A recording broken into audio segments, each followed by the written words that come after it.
Hello and welcome to another Life Goals with me, Theo Delaney, the podcast where well-known football fans relive the 8 defining goals of their lives. My guest this time is Noel Gallagher, who shot to fame with Oasis in the mid-90s and became one of the most successful rock stars of his generation. But while his lifestyle changed somewhat with the abundant fame and fortune, one thing has remained constant, and that's his love of football, and in particular of Manchester City. I'm delighted to welcome to Life Goals the one and only Noel Gallagher. Hello, Noel. Thank you very much. Hello. How are you? I'm very good, thank you. We're sitting here in your fabulous studio. This is the first face-to-face interview I've been able to do since the start of the Oh, no way. the pandemic. Oh, great. Yeah, so I feel very honoured. It's great to be here. I mean, I look around all this amazing memorabilia and obviously fantastic instruments and stuff, and we're being overseen by the great man himself, Pep Guardiola, in the form of a life-size cutout. Yeah, I've got one in the studio who's overseeing the tactical analysis of the songs, and I've got one in the kitchen at home just to freak people out when they kind of come in. He's an idol for me, actually, and a great man. Yeah, a great. I know you know him, of course, and we'll probably come on to that. But before we start, this is a great list of goals here. Obviously, a great list of music as well. How difficult did you find it narrowing it down, this list to the 8 goals of your life? Yeah, I had to omit a really important one, which is Paul Dickoff's equaliser when City played Gillingham at Wembley in the playoff. Yeah. But I omitted it because I was actually in the car park when it happened. Oh. Because I'd left in disgust. Oh, right. I managed to get back in for the penalty shootout. So, yeah, I did, well, like I say, I just thought of all the significant goals. Mm-hmm. There's a couple of bad ones in there as well against City. Yeah. That just ruined months and months of your life. But in the end, it's nice to sit and do things like this and look back and think, well, hang on, what did that mean, and where was I when that happened, and did I see it, and all that kind of thing. So yeah, it's been a good life, actually. Good. Delighted to hear that. Okay, so let's start with the first goal. We're in 1974, and we're at Main Road. This is against City. This is old Supermac, Malcolm McDonald. Mm. Well, the reason I picked this was my first ever game, 1974. And we were playing Newcastle at Main Road. We beat Newcastle 4 or 5-1, and I only remember the Malcolm McDonald goal because he fucking smashed it in off the underside of the bar. I can still hear the crack from the underside of the bar now. I mean, it must be 3-0 down at the time, but he leathered one in from about 10 yards out off the underside of the bar, and you know those old metal goal nets when you hear a ball at the bit, kind of a bit of a ding to it. I can still hear that now, and the silence when he scored, and that being my first match, you know, it's great. City won 4-1, and I was hooked on football from that day. Right. You know, my eldest first football match. I think it's an important thing to get right, particularly in the modern age with your kids. Back in the 70s we had nothing else, we were going to go football anyway, but City won 5-1, and the colour and the chaos and the noise, and I was hooked. My eldest son's football match, I was like, City were playing Wigan in the cup final at Wembley, and I was like, we'll murder these. Yeah. This will be at least 3-0. Yeah. All the flags, it was a beautiful sunny day, the Wembley Stadium got beat. There was a lot of swearing from where we were sat with a load of City fans. And he was kind of a bit, oh my God. And in the van on the way home, one of my mates, Northerner, is this your first match? Yeah, it's your fucking fault then. I jokingly said, you're not coming again. And he's never been into football since. You're joking, seriously? Yeah, he'll wander in when City are playing if I'm shouting at the telly. Yeah. Oh, what's going on? But kids these days, they don't really have the attention span for it. No. When they come to a match, they kind of drift off after 20 minutes, 0-0. It's a symptom of the modern age, where my youngest lad will sit down, you want to watch City? Yeah, and he'll sit there and he'll say, oh, is this the highlights? I'll say, no, it's the match. And it's like, oh, no. You know, there's too much shit to watch on YouTube, mate. Yeah. So they'll go off and do their own thing, and if I'm obviously cheering a goal or whatever, jumping around the room, they'll kind of come, oh, what score is it? Yeah. But they haven't got the attention span, sadly, to sit through an hour and a half of what can be pretty dull football, you know what I mean? And it's going to be an interesting thing, actually, to see how football survives this modern age. Yeah. Remember recently where one of the idiots who was trying to start the Super League was trying to say we should make games shorter because kids... Yeah. Now, that's a crazy thing, and there's too many rules with the game and all that. Yeah. And, but he's actually right. Kids are not they're not tuned in to going to a stadium, sitting there for an hour and a half, no matter how many, merchandise stalls and restaurants you can put in there. So VAR is going to have a lot to do with this as well. My kids loathe it as much as I do. Really? It's just the stop-start of it. Yeah. And so I think it's going to be interesting how football in this country moves forward with a generation of kids who are just so used to having things on their devices and all that. But we digress. But I think your first match sets the tone for the rest of your life, I think. Yeah. Who did you go with in 74? I would have went with my old fella, but me and my old fella never got on. But the one great thing that he did, and it wasn't a great thing up until about 12 years ago, was all of my family extended. I've come from a big Irish family. Yeah. All of them, cousins, uncles, to a Man United. Wow. Or Liverpool, right? Because that's an Irish thing. Yeah. Me and my two brothers are the only people in the entire family that are City fans. The reason why that is my dad used to go to watch City and United and Liverpool, right? Because he used to work a lot in Liverpool. And back in the 70s, used to get that a lot. But in Manchester, it wasn't as divided as it is now. Yeah. The older generation, they almost treated it as entertainment. They would go and see City one week and United the next. We went to City on the 1 week where my dad was going to see City. And I often think that must have been just on the cusp of the tribalism starting. Because when we went to school the next day, it's like, we'd been to City. So therefore, you are a City fan. And that's it. So for years, I cursed him for that. Yeah, of course. All the way through the 90s, it's like, it's a good job I'm a fucking rock star. Yeah. Because the club that you've fucking fostered me to is shite. Yeah. And the other mob up the road are cleaning up. Yeah. But thankfully the tables turned about 10 years ago, and now it's cool as fuck and it's great. So we just went to City. We just went to City with my old fella, and that was it. There you are, a City fan, and that's the end of it. You know. And there's a great record which certainly takes you back to that time. David Bowie, Rebel Rebel. Yeah. Well, I mean, the 70s... well, look, music, the further back you go, the greater it gets, But yeah, I remember the 70s at Main Road. One of my earliest memories is of City playing West Ham at Main Road, and a guy had taken off his platform boots. They had the bits that come up to there, and he was using it as like a weapon. Medieval fucking club. Fucking hell. And that's the first football violence I'd ever seen. And the scarves around the wrists and all that, and everybody dressing like the Bay City Rollers. And the backdrop to all that was kind of glam rock and prototype punk, sometimes you stumble across in magazines or the internet or whatever pictures of football fans from the 70s. I love all that. Yeah. Rebel Rebel by David Bowie. I mean, you don't really need to say anything about it. It's kind of one of the classics from one of the great artists of our lifetime. Yeah. That's David Bowie, Rebel Rebel. Now we move on 2 years. I remember this goal. I don't think I'd ever seen anything like it when it happened. This is the League Cup final of 1976. Yeah. Dennis Stewart's overhead kick. Donaghy prepared, though, to float it in towards Tommy Booth. Oh, and what a goal by Stewart! What a goal! Until Sheikh Mansour came along at City, that was our greatest moment, frozen in time.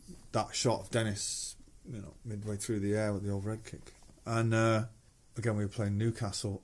I remember sitting and watching it, and obviously I was 2 or 3 years into being a City fan then, and we won. And one of my friends called Simon Latham from just at the top of the council estate we had a mutual friend called, I get this right, I think it's Neil Daly, and his dad was a City scout, and his dad somehow brought the League Cup to his house, and he had it in his house. Wow. And we all went round to see it. Yeah. Remember realising, why has it got 3 handles? The fuck's that about? Yeah. That's some Masonic shit or something. And I was surprised at how small it was. Yeah, I'm sure the scout's name was Ian Daly, and he was definitely a City scout. Anyway, the cup was in his house for a few hours, and we kind of went around to stare at it. Yeah. And many, many years later, Oasis are playing at what is now the Manchester Arena. Back in the day, I don't know what it's called, the Manchester Evening News Arena or something. And we just about to start the sound check. And one of my security guards came in and said, "There's a guy outside at the back gate, an old fella, and he wants to see you." And I'm like, "Well, who's it? What?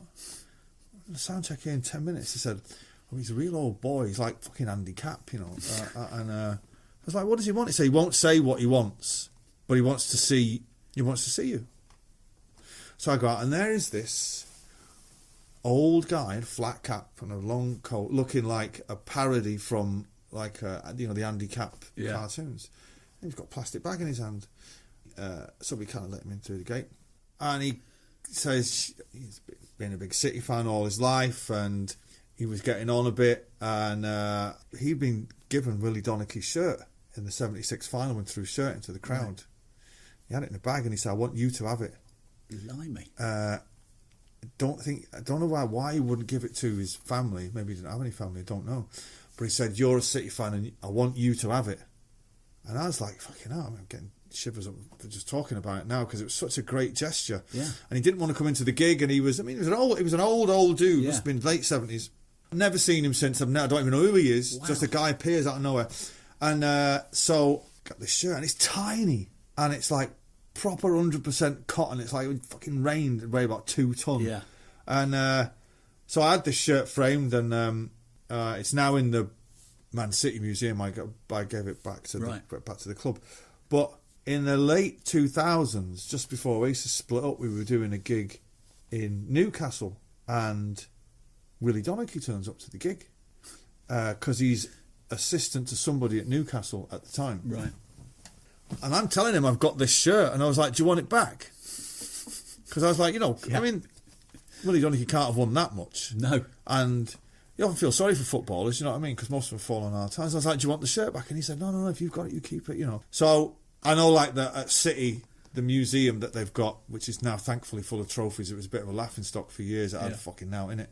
And they kind of like to collect all the old stuff. And I've got a few shirts, actually, which I've been given down the years. But the Willie Donachie one is a great shirt. Yeah, and that was City's last major trophy for a long time. Yeah.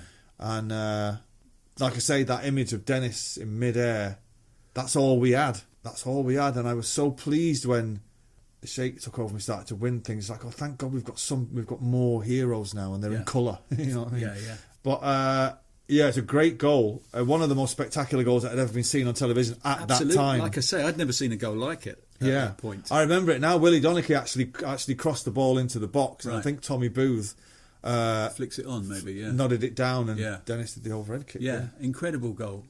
Well, they had so many great players in the early 70s City, didn't they? Because I'm a Tottenham fan. I was a Tottenham fan from the cradle, but I liked City because they had players like Colin Bell, Francis Lee, Rodney Marsh.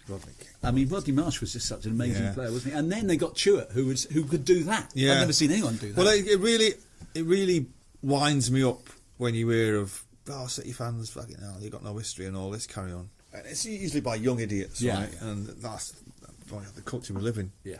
But we were a fucking great team through the 60s up until the late 70s. And we were coasting one year, and Malcolm went and bought Rodney Marsh. Yeah, famous thing. And he upset the whole rhythm of the team. Yeah. And we loved Rodney. Yeah. Because he was, a Cockney and all, he's a wide boy and all that. But he was kind of like the Paolo Di Canio of his, not in temperament, but he was like a maverick, and he would try things, but he would always slow the game down. And if you speak to Mike Summerby and those guys now, they say it was Disaster. It was a disaster. They'd have won it. They would have won. Yeah. They were nailed on for the league. It reminds me of when do you remember Newcastle were way clear, and they bought Espria. Yeah. Same sort of thing, wasn't it? Yeah, well, Keegan did mad shit like selling Andy Cole to United and all that kind of thing. It's like, City were City were a great team and known for it. But it's only kind of people. How old are you? I am. Do you know? 18 months. No, I'm 18 months older than you, so I'm 55. Right, 55. Right, so people from our era. City was always their second. You meet, so many taxi drivers down here and people of our age. Yeah. Well, so, we've always had a soft spot for Yeah. City. Yeah. And it goes back to that time where we were a free-flowing. Malcolm Allison, claims to have invented total football. Yeah. And there's great stories around that time where he went to see AC Milan and he went, I fucking like that kit. Right, and that's how it came. And he came back and said, I want the team to play in that. And they said, no one's playing red and black. Yeah. You can have it as the away kit. Yeah.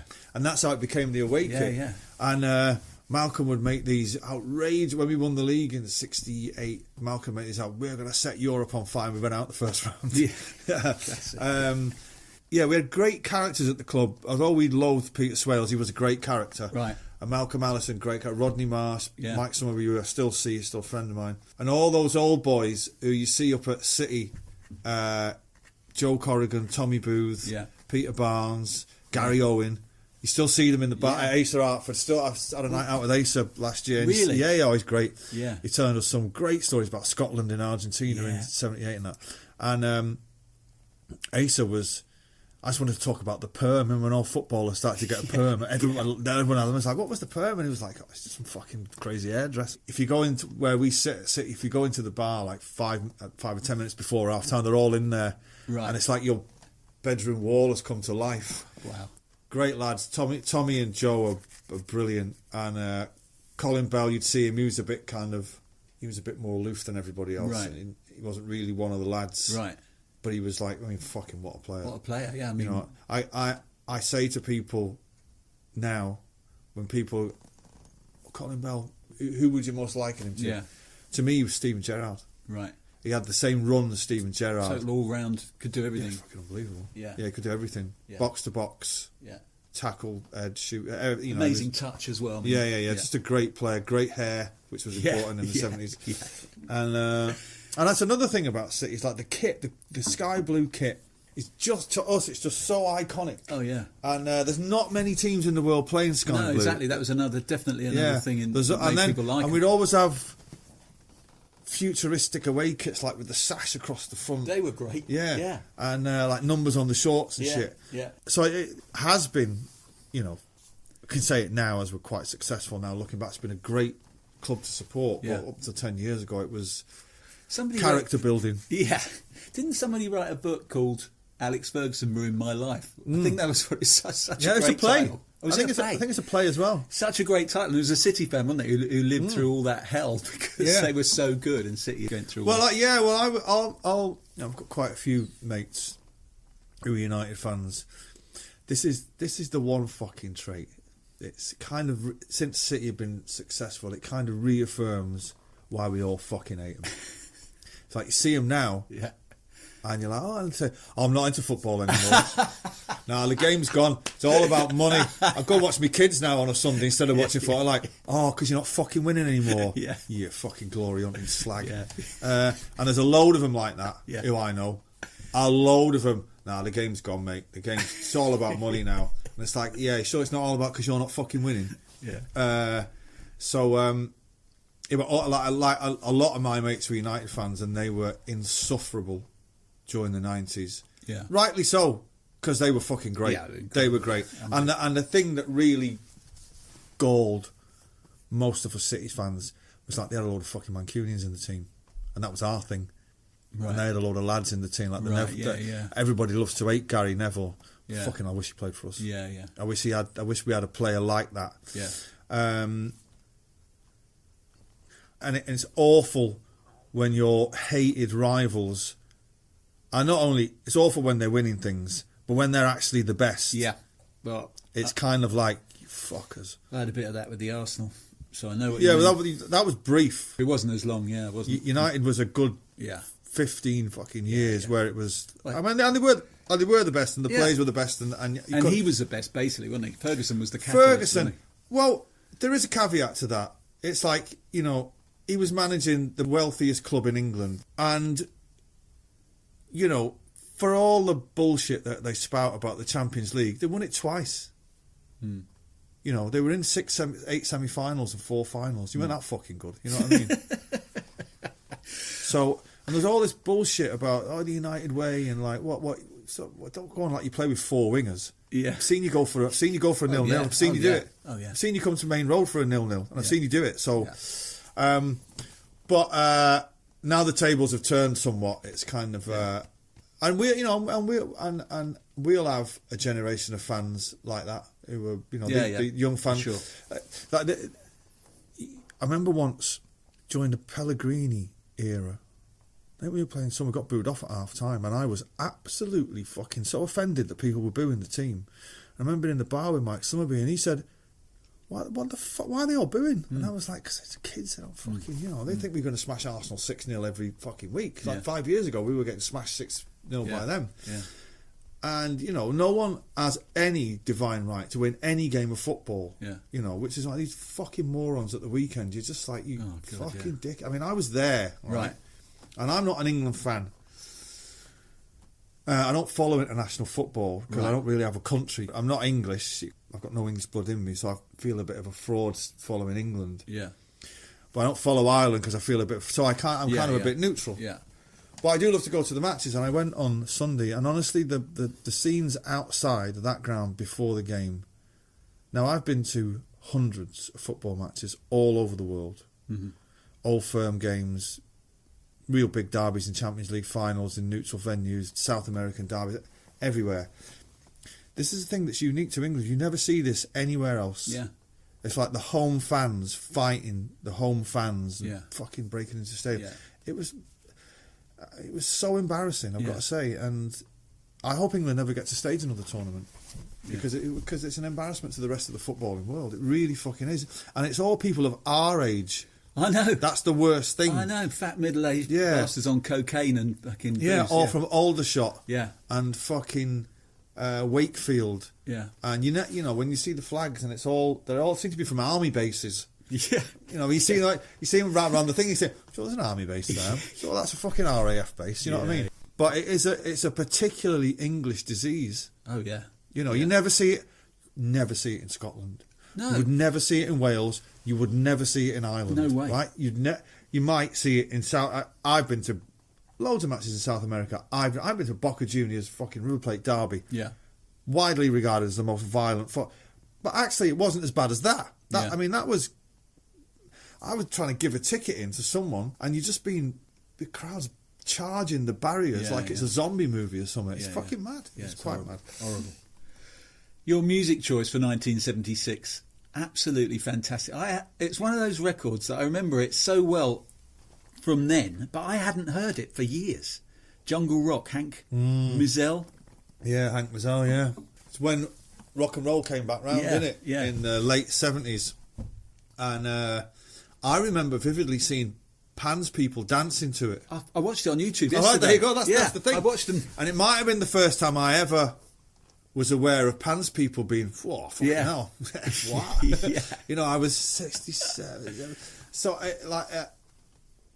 I was 10 years old, just like, whoa, fucking hell. Yeah. But it's a great sounding, great tune.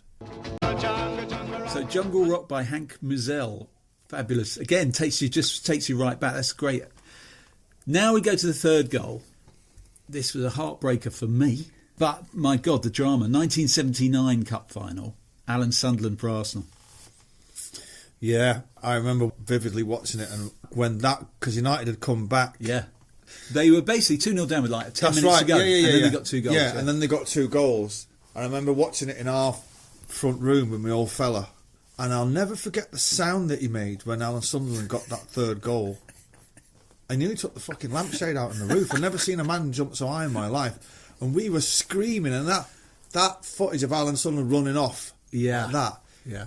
I mean, it was just a magic moment. McQueen, the scorer of the first, McIlroy the second, and it's 2-2. There's a minute left on the clock. Brady for Arsenal. Right across, Sunderland! It's there! It's 3-2! Arsenal are back in front through Alan Sunderland. United have possibly thrown it away within seconds of getting it back.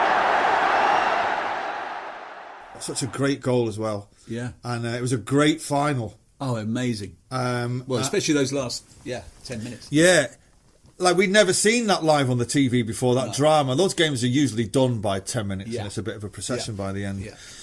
But it was a great finish to an epic football match. And, of course, United getting beat made it all the sweeter. So you obviously, you and your brothers wanting to see United Get beaten. beat. Oh, yeah. So for you, it's like a winner. It's like City score. Yeah, I mean, it's the cup final. It doesn't get any better than that. Still really. to this day, them getting beat is as good as us winning. Yeah. I know that's a bit petty and bitter, but I'm afraid that's how I was brought up. But I'm exactly the same. But your old man's in the room, and he's a bit of both, bit Man City and bit Man United still, or is he? Well, I'm wondering why he reacted the way he did. I don't know. He went berserk. Maybe he'd had a bet on it because he was a gambler. My dad loved the horses and all that. So maybe he'd had Arsenal to win 3-2 and Alan Sunderland score the winner. Yeah. But and I remember we lived in a little cul-de-sac, and I don't think there was another City family there. We fucking was like run out into the garden, right? And it was a classic cup final. You can just see it, can't you? Yeah. It always seemed the sun always seemed to shine on cup final day, didn't it? It did. Somehow, I don't know why. It did. But, we didn't have global warming then, did we? So, But this record, of course, I mean, brilliant. The Jam Eaton Rifles, another one takes you right back there. Yeah. Well, I remember seeing it on the Old Grey Whistle Test the first time in '79, and seeing this lad who didn't look that much older than me, and I was thinking, why is he so fucking angry? Yeah. They're not a fucking band. You know what I mean? Yeah. But the Jam just meant, well, I'm sure you're the same, but they meant everything to everyone that was even into music. The Jam was it. They were our Beatles, you know. Yeah. And I still remember to this day a guy who was in the year above us at school. He'd left school the year before, and I remember our bus coming home from school, pulling up outside the, what's it called, the Kingsway or the Maldive pub, one of the two, and he was waiting at the bus stop. And we were like, I can't remember what his fucking name was. And he'd come to the bus stop to meet us all, tell us that the Jam had just split up. Oh my God. And we were like, what? And it was on Look Northwest that night. Right. Which was the regional, I'm sure they all had them down here. Yours would have been London tonight, so Look Northwest. And there was the famous interview with Weller. You know, what was he saying? He was 23 at the time, and I don't want it to go on, so it means nothing. And, I'm fucking doing it when I'm 25. Like, 25? I didn't get a fucking record deal till I was 27. I know, but that's it's like, man, how much fucking Stalinist can you get? And this lad had, have you heard? What? The Jam was split up. No, it was fucking not. It was like an unbelievable. It was an unbelievable thing. Like the biggest band in the country, who were at their absolute fucking peak. Yeah. We're just going to call it a day. It was like, why? Who's died? Oh, no one. He wants to go off and do his own thing. It's like, fucking, wow, I couldn't believe it. And, but they meant everything to everybody. Yeah. But what an incredible thing to do at the age of 23. I mean, obviously I've seen many documentaries and interviews with him. But, you know, the interviewer inevitably asked him, how did you tell the other guys in the band? Because it's such a big thing, obviously, for them. And he just said, you know, sometimes you just got to move on. I said, sorry. Yeah. He said, it's like, you know, with a woman. You just say, sorry, I've just got to move on. Sorry, babe. That's exactly his words. Yeah. And I thought, wow, that is a man totally in control of his destiny. And at 23, to one of the greatest bands of all time. Yeah. And that collection of songs at 23. It's mad. When he used to start that thing when he was like 17 or what have you, know, and at 20, like you say, at 23, like my daughter's 21 now. Just to think that in 2 years' time, that was when the Jam broke up, far less fucking got together, and to write all those songs with all those words. Obviously, he's my mate, and and I've done a few shows with him where we've done Jam songs. Don't really realise how great those songs are until you start playing them, right? And you've got to learn the words, and just like fucking. I'd never sat in my life and read the words of Town Called Malice, right? Ever, until one of my tours, he was going to get up with us and do it, so we had to rehearse it while we were on tour, so we're not fucking about when we get there. I'd like to learn the words, and the words are astounding for someone who's like 20, Yeah. like mad. Yeah. But he is mad anyway. That cup final was, it's amazing how fast youth culture moves, in it, from 76, from like glam rock to 79. Yeah, everything's which changed. is just about to move into the modern world. Talking Heads and the new wave stuff and all that. It's fascinating how slow youth culture moves now and how fast it moved then. Eton Rifles, the Jam. So, when does the stirring happen in you, where you think, is it the Jam or a band like that makes you think, I want to actually do this? No, it's the Stone Roses. Right, okay. I remember having this thought, like, with the Jam and the Smiths. To me, that's the lineage, is the Beatles, the Pistols, the Jam, the Smiths and the Stone Roses. Yeah. I am a product of those 5 bands, whatever it is. There's a bit of all of that in my songwriting. And I used to watch the Jam and think, I can't write words like that. Eating Rifles just fucking too much for me, like your working class marches and all that. And then the Smiths, I'd be like, I can't play guitar like Johnny Marr. He's a fucking wizard. Morrissey's talking about architecture and celibacy. But then when the Stone Roses came along and I had Sally Cinnamon, and the riff just went, dee, dee, dee, dee. I was like, but that, I can do that. Right. And that's when it started for me. Right. So I was a latecomer to the game. I mean, I didn't get a record until I was 27. Yeah. Saying that, I'd written some great songs. I mean, I wrote Live Forever when I was 23. Right. So you already knew you could do it at that point. Had you written loads before that weren't as good? Oh, yeah. Definitely Maybe. No, there's no songs on Definitely Maybe that were like 4 years old. Right. Something happened one night. I joined in 91 and it was coming out of the arse end of Manchester, so we were a bit baggy and a bit shuffly and that kind of thing. And it was all right.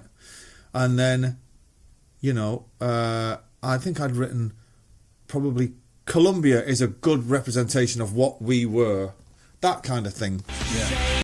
And then one night I went to bed and we were one kind of band, and then I woke up the next day and wrote Live Forever, and then it's just fucking... It's amazing that. Yeah, all hell broke loose after because it that. almost feels like, I mean, I'm not, it's not my thing at all, but it feels like it's come from somewhere else. It's like you've been visited in the night, isn't it? It's like a spiritual thing. Funnily enough, Live Forever. I remember writing it as a young guy with my whole life in front of me, and it was like a real clenched fist. I'm going to fucking have it with the world. And playing it now, singing it now, as an old guy, looking back, over the world that you changed and all your youth is behind you and all that. It's really kind of poignant moment, and I've really reconnected with the song. And it's funny, when the Jam broke up, they broke up the year the Smiths formed. Right. The Smiths split up the year the Stone Roses became prominent. So it really is a line. Stone Roses decided to take 5 years off as Oasis were getting together. Yeah. And after that, there's not been a great deal, So it's a fascinating thing, youth culture now, because it's almost in paralysis because of the internet, I think. Yeah. No, it can't be spontaneous anymore. Everything's got to be thought out. Yeah. Everything's... To me, it's like, the VAR is the personification of woke culture. Right. That's a goal. Now come on. But is it? Don't be too hasty. Now let's check it, because somebody might get upset here somewhere down the line. Yeah. Gary Lineker might get upset that the ball crossed the line. So let's check it, and let's fucking double check it. Then let's triple check it. Yeah. And if there's anyone still left interested after we made this fucking decision, we'll give it one way or the other. We were brought up where it was like it was miles offside. Yeah. But it's gone now. It's done. Gone. It's fucking done. Yeah, we can fucking get angry about it later in the pub. Fucking right. Yeah. So we're going to move on 2 years. This was for me, I just think a great fertile time, like you say, for music. But before we get to your next record, which is an absolute classic, this is a game, of course, I remember extremely well. Most people remember the replay better, but this is that moment in the first game, Tottenham Man City in the cup final of '81, and Centenary Cup final, I believe. The Centenary Cup final and Hutchinson's own goal. That game was in the bag. Yeah. 5 or 6 minutes to go. You lot get a free kick. Not even in a dangerous position. Tommy Hutchinson, for some reason, decides... He reads... Who took the free kick? Glenn, right. Tommy Hutchinson, he reads what's going to happen. and he goes behind the wall to try and cut it out, and he doesn't get enough on the header, and he fucking sends it in. And that was Hoddle. Oh, Hutchison, it's in! Tommy Hutchison has scored at both ends, if you call it an own goal. Hoddle will get the congratulations from Tottenham, but it went in off Tommy Hutchison. Goes to a replay. Really scores one of the great... Steve McKenzie scores one of the great goals of all time, which is forgotten in the midst of fucking time because of Ricky Villa's goal. Yeah. And that's what heralded City's demise after that. Because he didn't really get anywhere near it. We'd get to the quarterfinals of the FA Cup now and again and fucking blow it. It was John Bond, wasn't it? And he'd taken it because the Alisson, somebody had given Alisson loads of money to spend on his second coming, hadn't they? Yeah, he bought Steve Daly. Bought Steve Daly for like $1 million. $1.5 million. Yeah. Because Wolves had bought Andy Gray with the money. They were the two most expensive players in the country. Steve Daly, though. Yeah. And loads of others, but Steve McKenzie was one of them. Bought him when he was a kid, wasn't he? From somewhere like Charlton. Yeah, he was a child prodigy kind of. Yeah, that's right. That was his one. I mean, he was great, but he wasn't very consistent for us. No. But he did score that great goal, and like I said before, it's just lost in the annals of time because of the winner, which was just. I remember watching it going, well, somebody fucking tackle him. Yeah. Would somebody just tackle him? All the City fans are saying, tackle him, and all the Spurs fans are going, pass it, pass it. Yeah. I remember speaking to Joe Corrigan about it, and he said, Joel said, as he was getting nearer, I was just thinking, well, somebody fucking break his leg, you know. And, I mean, it is a truly great goal. Yeah. But they used to show it all the time. I used to get sick of fucking seeing it. And it did herald in the wilderness years for City. Yeah. But yeah, magnificent goal. But anyway, the goal in question, I mean, that first final was quite uneventful, it wasn't it? Yeah, and the replay was just the most amazing game ever. Exactly, yeah. And yeah, Tommy Hutch kind of was too clever for his own good. And he scored the first goal, yeah. He was going to be the hero. Great header. Yeah, I think he was the first guy to score a goal, an own goal in an FA Cup final. And I think his career even went off the rails after that. I don't think I think, you know, it was tragic because that final was in the bag. We were coasting. Yeah. Well, they were winning with very little time to go, as you say, but they'd also been definitely the better team by a no mile. Question about it. Spurs didn't really turn up at all. Yeah. It was a procession, a 1-0 procession. Yeah, and I'd like to watch that game back. Actually, I'd like to watch both of those games. I've got it. Have you? DVD. Get it over. What a record! Teardrop Explodes Reward. Yeah, well, just, you know, when how would you even write a song like that? They're just great. Them and the Bunnymen and from that Liverpool scene back then, fucking amazing. And yeah, it's just a great sounding record. When it kind of comes on, if I'm in the, you know, I've got music on at home, it does really stop you in your tracks and go, must really try and rip that off sooner or later. Yeah. They were a great band. That first album, Kilimanjaro, is just, I fucking love it. Poppies Are in the Fields, just great. And great band. Julian Coates, far out, isn't he? Yeah, that whole Liverpool scene in the 80s was big influence. Not so much at the time, but when I began to write songs and direct a band, it was, going back and listening to those records were great. Even Frankie Goes to Hollywood were great. Yeah. Even people forget that. Yeah. They were kind of a bit like, what? They just got so massive. Yeah, you just people forgot they were good. Yeah, when fucking Relax came out, it was a big deal. Yeah, a big deal. And I do hear Relax from time to time. And it still sounds like it's going to be recorded tomorrow. Yeah, it didn't sound futuristic at the time, but now it sounds like modern now. Yeah, which is mad, isn't it? Yeah, but Trevor Horn was a massive part of that, wasn't he? Oh yeah. Well, they were all session musicians who played on it, apart from Holly. Right. So the other guys, I often used to say, well, that guy with the curly hair and a tash, he's not playing drums on this fucking thing. Can't be. You know, and when I finally got to know some of the musicians in Liverpool, they were saying, oh no, he's fucking Trevor got someone here. Yeah. Well, they were all just like lads from Liverpool. Yeah. And, I think his name was Pedro on the drums, wasn't it? Yeah. And he had the stereotypical curly hair and the tash that Harry Enfield made. Calm down, yeah. And when you see him on top of the Pops now, you just think, fucking hell, he couldn't believe it. I bet he was getting paid like 25 quid a day or something. Yeah. Reward, Teardrop Explodes. Okay, so now goal number 5. We're into the mid-80s, and of course, this is. I take it. Actually, you haven't specified here. I'm guessing you want the second Diego Maradona goal against England. Either. Both. Okay, good. Yeah. All right. So we all remember this. 1986 in the Mexico World Cup. The Hand of God. Yeah. And the second one. I remember watching it they had a big screen up in the Bluebell pub in Levenshulme, and because TV coverage then was a couple of cameras, didn't really know what had gone on. Yeah. No, nobody knew. So Peter Shilton's running around doing this. Yeah. It's like he didn't really know until he went back to the studio that there was like a handball. Yeah. I remember the fucking pub nearly getting smashed up to bits, and people, it's a good job there's no Argentinian steakhouses in Burnage or Levenshulme, because they'd have got firebombed. But the second goal is just one of the great. Yeah. It's one of the great moments of our footballing lives. Watching it live, just like, is he? Yeah, fuck yeah. Maradona turns like a little eel and comes away from trouble. Little squat man comes inside Butcher, leaves him for dead. Outside Fennick leaves him for dead and puts the ball away. And that is why Maradona's the greatest player in the world. He buried the English defence. It's a goal of great quality by a player of the greatest quality. It's England 0, Argentina 2. The first goal should never have been allowed. But Maradona has put the seal on his greatness. He's left it thumbprint on this World Cup. He scored a goal that England just couldn't cope with. They couldn't face up to. It was beyond their ability. It's England 0, Diego Maradona 2. But one of the reasons why I picked it is many, many years later, in '97, we were Oasis were on tour, and we fly from Japan to Buenos Aires. We're playing the River Plate Stadium. Wow. So we've crossed the international date line. It's Liam's birthday on the plane, so we're fucking wasted when we get off the plane, and we get to this hotel.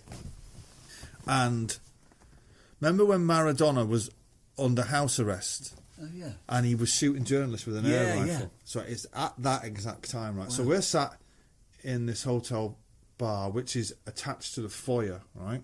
And there's about 10 or 12 of us, all like the band and our crew, Mancunians. And there's a big fucking kerfuffle at the front door. And where the bar was, you could see the lift. And all these people just kind of charged in, say about 15, 20, en masse, straight into the lift. But before the lift door shut, I was like, no way, that's Maradona. And everyone was like, fuck off. And I was like, that's Maradona in that lift? No fucking way. So we get our two security guards, Terry and Kevin. We're like, yeah, go on, fucking pan out. So anyway, they disappear. They come back down about 20 minutes later with two other security looking guards, and they come up to the table. We're all sat there, and these Argentinian guys, they say, we're like, is it Maradona? Going, it's Maradona, he's upstairs. And the two guys say, Maradona will only see the brothers. Right? Only see the brothers. So we were like, fucking to everyone else, fucking see you later, right? So we get in this lift, we go up to this penthouse, right, where Maradona's having a party. And there's music, fucking birds everywhere, loads of geezers. It's, without going into detail, it's as you can imagine, right? Yeah. And there he is. And he's, as we walk in, he's juggling the bowl of fruit. He's juggling two oranges, right? And it's like, both at the same time. Get taken in. These guys say something to him in fucking Spanish, and he's like, oh, and then he puts his hand out, and the guy says, Maradona wishes you to kiss the hand of God. So we were like, fucking Maradona wishes you to kiss the hand of God. So he thinks we're English, right, and we're England fans, and we're not, right? Yeah. So we're like, fucking give it here, mate. And so the next day, I'm doing Oasis' first ever time in South America, so I'm doing a massive press conference in the conference room in this hotel. It's huge, world's fucking presser there, right? Mm. We were at our peak. Got to be a couple of hundred journalists there. I'm at a long table with an interpreter this side and a security guard. There's TV cameras. And the first question is, how was your first night in Buenos Aires? And I went, no fucking way, we were with fucking Maradona in the fucking thing. With Maradona. And so somebody's got to say this in Spanish to the thing. And you could feel that there was a little me in the room, did you say Maradona? I think. I was like, no, Maradona was having a party in this hotel last night, and everyone was like incredulous. And this guy leant into me and put his hand on the mic and says, you weren't with Maradona last night. And I was arguing with him going, I fucking was. And he said, you weren't with Maradona last night because he's still under house arrest. Of course, he shouldn't have been there. Should have been there. Yeah. So I had to say, oh no, I'm only joking. I wasn't Maradona. Yeah. It was his fucking brother, his lesser known brother. And he actually was still under house arrest. Shit, so he snuck out. Oh, he was sneaking out like fucking Pablo Escobar having a party. But brilliantly, and somebody managed to photograph it. And photograph subsequently ended up on the internet. But the actual photograph is in my mum's hallway in Burnage. Really? And went out because somebody took a picture and it's me, Maradona, Liam, and just some random guy on the end, some Argentinian guy. Right. And my mum's got this picture in her hallway, and I framed it and give it to my mum. Yeah. But when you see the picture, you can Google it. You could just I'll find type it. in. Yeah. And Maradona is off his face, right? He's got massive eyes. He's got big sweat patch here, right? We're 9 months into a world tour, pissed, fat, unshaven, fucking having it, full of fucking gack. And when my mum seen the picture, she said, "Who's the little fella?" And I was like, "That's mine." She said, "Well, look at him. He looks like he's having a great time." And actually, we did one copy of that photograph and gave it to Primal Scream because they love Maradona for the hand of God. Right. And they've got it above the mixing desk in their studio. And when I gave it to Bobby, he was going, "No fucking way, man. I can't believe it, man. No way." But yeah, meeting him, one of the icons of our lifetime, do you know what I mean? Yeah. Then when the documentary came out a few years ago and watching it and just thinking, well, the poor fucker, he was never more than arm's length from 500 people in his face. But what a little fucking character he was. Yeah. And he was at the Etihad once when he was Sergio's father-in-law. He came because Sergio was married to his daughter. Of course. And he came to see City, but you couldn't get anywhere near him. And my mates are going, he'll remember you going on. I was like, I'm not going on saying. He probably doesn't remember Diego. one single thing about it. But he was, he was taking the piss about the hand of God. He was like, do you want to kiss the hand of God? And we were like, yes, please. Brilliant. Right. Like, I mean, this is one great thing about Argentinians. You've had them at your club. We've had them at ours. Absolutely, yeah. They will fucking fight to the death for the shirt they're in. Yeah. Tevez. Yeah. Zabaleta. Yeah. Aguero. Yeah. Otamendi would fucking fight you in the street for City when they were playing for them. Yeah. Can you imagine the passion they have for their own country? Yeah.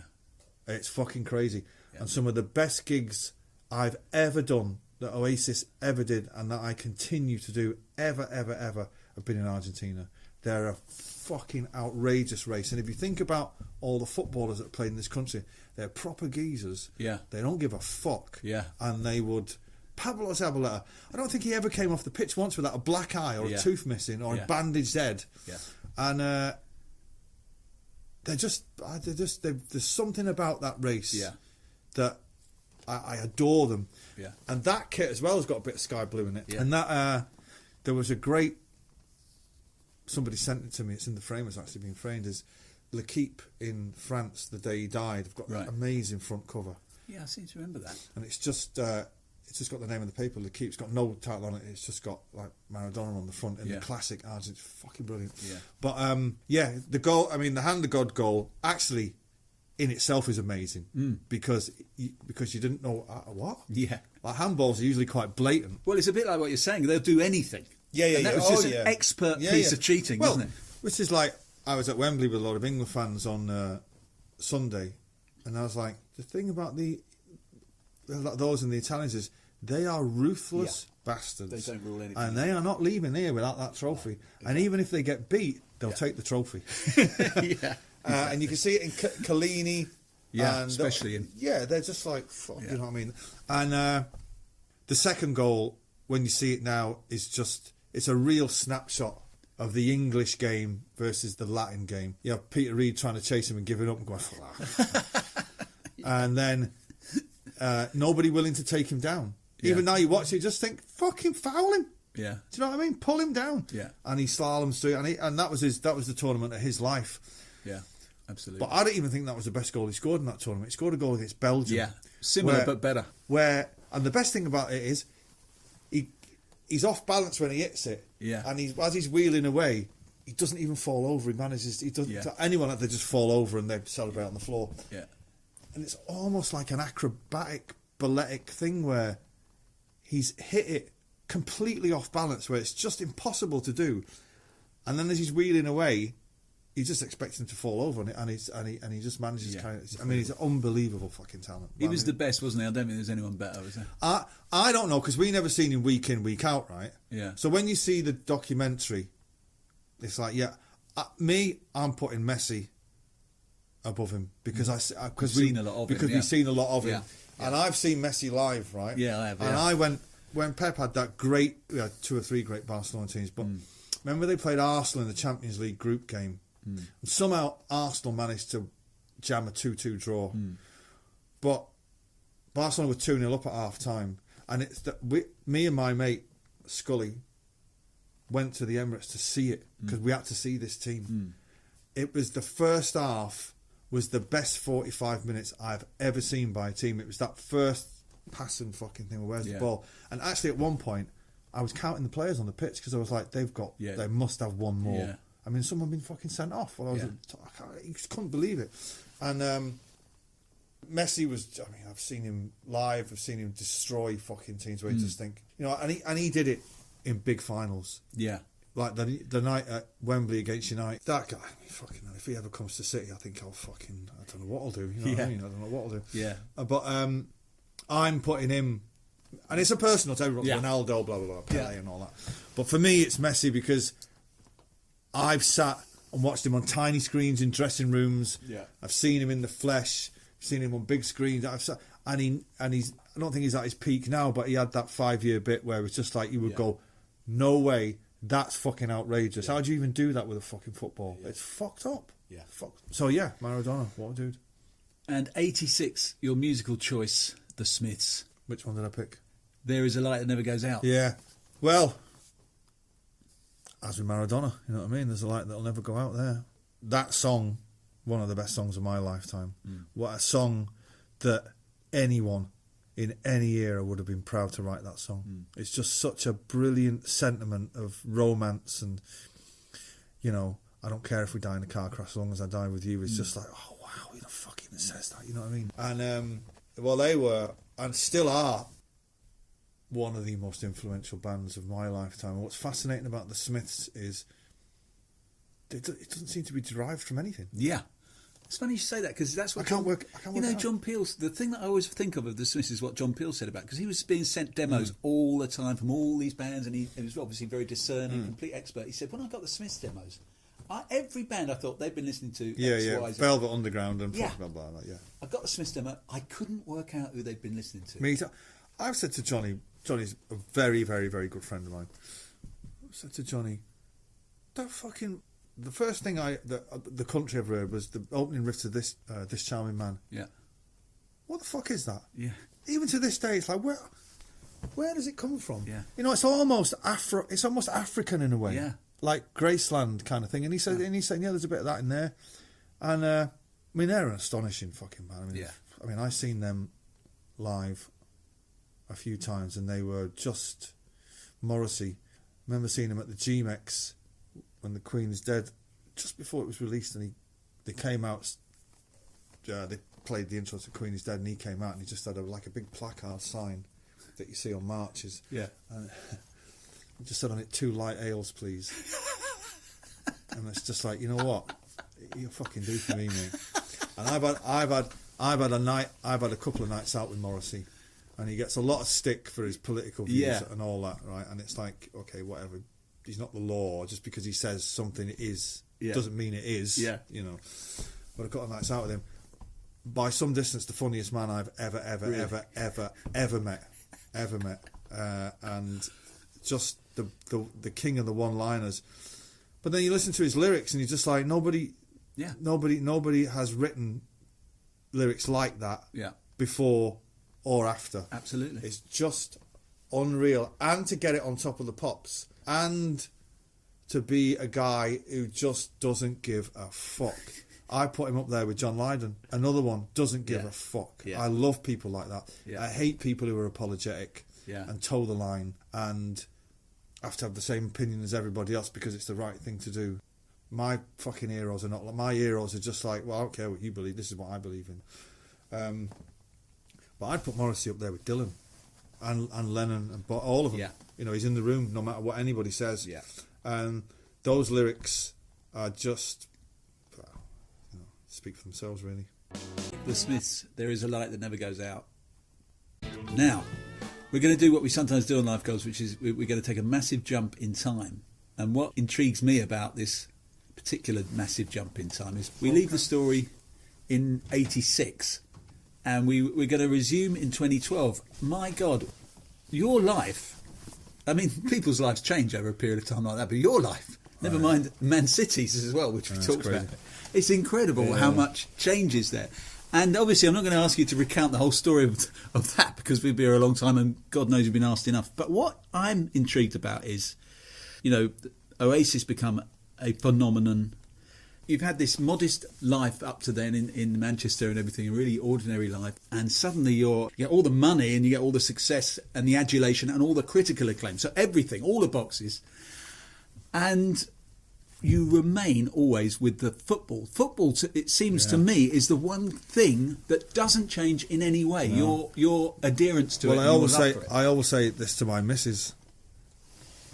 It's like, you watching football again? I'm like, I was into this way before I met you, and I was into music way before I fucking met you too. So you're coming in on the bronze medal fucking podium, all right? So I was into my first love was football. My first love was City. Music came after that. Yeah. Everything else came after that. Yeah. Oh no, one of the biggest privileges of my life was like when somebody said, we think you can play Main Road. And we were like, fuck off.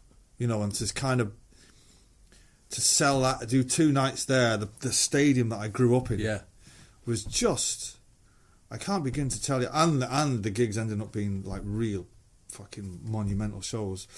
It was just amazing. And then, you know, the more successful we got, the more the club embraced us, and it just ends up becoming a part of you, you know. Yeah. And so much so that, you know, I'm fucking on tour in can't remember where. I get a call from one of the girls up at City. Now, I've got something to run by you. I don't know whether you'd be into this, but Pep's arriving in Manchester in a couple of days, and he doesn't like doing interviews. He's only ever done one sit-down interview in his time here. That's me, right? And they're like, and we've got this idea. We think, would you like to interview him? And I was like, what? At first, I was like, shouldn't you get a professional to do it? You know, and they were like, no, he fucking loves you. And I was like, what? He said that? Did he say that? Yeah. She was like, no, he's a massive fan. I was like, but have you heard him say those words? Don't bullshit me. She was like, no, it's going to be fucking great. And I was like, just tell me where to be and I'll be there. And get to the stadium a couple of hours before, and the production team are there and they've gone through the questions. And in walks Vinny Company, right, the club captain. And he's like, no way, what are you doing here? And I'm like, this is pre-season, right? This is before pre-season. And I'm like, what are you doing here? And he said, well, I haven't met Pep yet. And this is the first. I'm meeting him the same time as the fucking club captain's meeting him. So he said, what are you doing? And I'm doing an interview with him. He's like, no way, fucking hell. At the moment, in he walks, you know, and I'm sitting watching him meeting Vinny Company for the first time, and I'm like, wow, that's a fucking really special football moment. Yeah. And then he kind of turns his attention, sits down. We've been amazing friends ever since. You know, I mean, I've never watched the interview back because I've dreaded that I must have been like just a fanboy, like. Bleh. But he gave me his number straight away, and he's like, "I'm going to call you. I need to know about the supporters, the history of this club, everything. I need to know everything before we start." And I was like, "Wow!" I mean, now I adored him before he even came to England. Coming. Yeah. When he left Barcelona and went to Bayern Munich, I was a bit like, "Oh, what are you done that for?" You know, your destiny's in the Premier League. We didn't know this, but the deal was already done with City, where they're going to build this academy and blah blah. And so we were all fans of that Barcelona team anyway. I'd have been happy if he went anywhere other than United. I wouldn't have minded. If he went to Arsenal, anywhere. So the rumours were going, he's announcing he was going to quit Bayern Munich. And I remember being at a City game, and Khaldoon and Cheeky were in the bar where we are, and I had a few drinks, right, and I was cheekily, mischievously saying, "So Pep's coming, isn't he?" And there was a pause and a look between the two of them, and the look they gave each other was the look of them going, "Who's fucking told him? Who's told him?" Yeah. Now I didn't know at all, right? Yeah. But I could feel it that he was, and I was like, "He's coming, isn't he? I know he's coming." Yeah. And they were like, there was a pause, and I thought, now I fucking know he's coming. Yeah. And they were like, well, we'll have to wait and see. And I was like, I know. And I got to say, he's such a dude, such a music fan, lives in the city, lives, breathes football. I mean, I've been out with him, I've had lunch with him, I've been out with him, Barcelona, I've had lunch with him at the academy, and, you know, and he's fucking, I mean, I'd love to, not that I can play football, but you would love to play for him, you know. And I remember saying to the lads, John Stones and Carl Walker, what's he like? And they're like, honestly, for the first few weeks, you're just like, I don't know, what's he fucking talking about? Right. Because we've all been taught football a certain way. Yeah. He's a maverick, you know. It's like, when we've got the ball, you're now centre midfield. Yeah, but what when we haven't got the ball? Well, you're fucking right back. Yeah, but what I've been saying, well, fucking run back. Right. You know, and they said, but once the penny drops, they were saying it's like, must be like jazz. So I don't understand jazz until you find a thing that you do understand, then you kind of get it. Yeah. And I've often wondered, that first season where he won nothing, and the entire football world of England were going, been found out. And all Merson and fucking all those cunts on telly, and all the pundits, never work here. Told you it'd never work. It will never work. You're a fraud. I've often thought, what a madman, right? To come in and say, all right, I'm going to see what we've got first. Not win a trophy. The pressure's on next season. You better fucking win the league. Not only that, have a film crew following you around 24 hours a day. I've never told anyone this story, but I'll tell you. So, it's kind of on the eve of the kick-off on the second season. Not like the night before, like a week before. I text him saying, good luck and all that. What do you reckon? He told me the week before the season started, win the league. He said, we're going to win. And I was like, wow, I like that. And he's saying, trust me, we're going to win. I've seen it in training, we're going to win. Wow. And we won by 17 points, you know. And even last season, when we were like 12th or something, we'd all given up the ghost. Liverpool was so strong, and you know, the pandemic and all that. And I think we got beat by Tottenham and then drew against West Brom. We always text on a Monday after the game. Right. What do you reckon? Blah, blah, blah. And I was like, well, you know, fucking FA Cups and all that kind of thing. And he's like, it's only November. He said, I am 1,000% sure when it comes down to it, we're going to be there at the end. And I was like, wow. Good for you, because no one else does. No one else does, no. No one else does. Yeah. And bit by bit, we clawed it back until we were fucking so far. It was unbelievable.